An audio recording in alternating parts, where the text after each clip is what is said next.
بسم اللہ الرحمن الرحیم۔ بسم اللہ الرحمن الرحیم۔ السلام علیکم ورحمۃ اللہ وبرکاتہ۔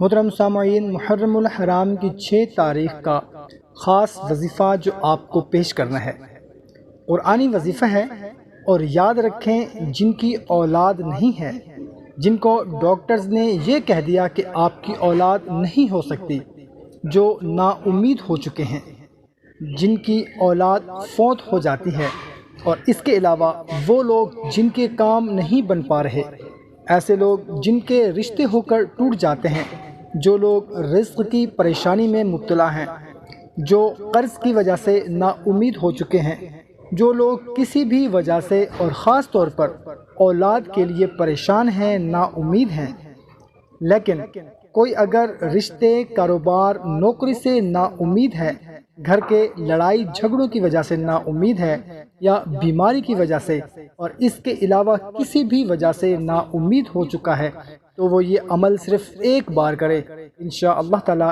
ایک دن میں ہی اللہ پاک اس کو تاثیر دکھا دے گا۔ اور اس وظیفہ کی اجازت عام ہے، تو جو 6 محرم الحرام کو آپ نے یہ عمل کرنا ہے، ہر نا امید سے اللہ آپ کو امید میں لائے گا انشاءاللہ تعالی۔ اولاد نہیں ہے، اللہ تعالی اولاد دے گا انشاءاللہ۔ محترم سامعین، سورہ ہود کے اندر ہے کہ ابراہیم علیہ السلام 90 سال کے ہو گئے، اولاد نہیں تھی، بیوی بوڑھی ہو چکی تھی، اور ابراہیم علیہ السلام بھی خود بوڑھے ہو چکے تھے، اولاد سے نا امید ہو چکے تھے، تو فرشتوں نے آ کر کہا کہ اللہ تعالیٰ آپ کو اولاد کی بشارت دے رہا ہے۔ تو بیوی نے فرمایا کہ یہ کیسے ہو سکتا ہے، میں تو بوڑھی ہو چکی ہوں، اور حضرت ابراہیم علیہ السلام بھی بوڑھے ہو چکے ہیں، اب اولاد کیسے ہوگی؟ تو فرشتوں نے جو کہا وہ وظیفہ ہے آج کا۔ فرشتوں نے کہا کہ کیا آپ اللہ کے فیصلوں پر تعجب کر رہی ہیں؟ آپ پر اللہ کی رحمت ہے، اللہ آپ کو نواز رہا ہے، سبحان اللہ۔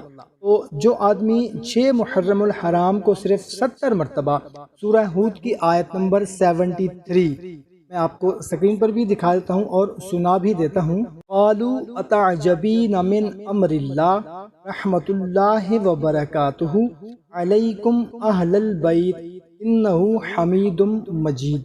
جو کوئی 6 تاریخ کو 6 محرم الحرام کو صرف 70 مرتبہ پڑھ کر کسی بھی نا امیدی کے لیے دعا کرے گا، انشاءاللہ عز و جل اللہ پاک اس کو امید دے دے گا۔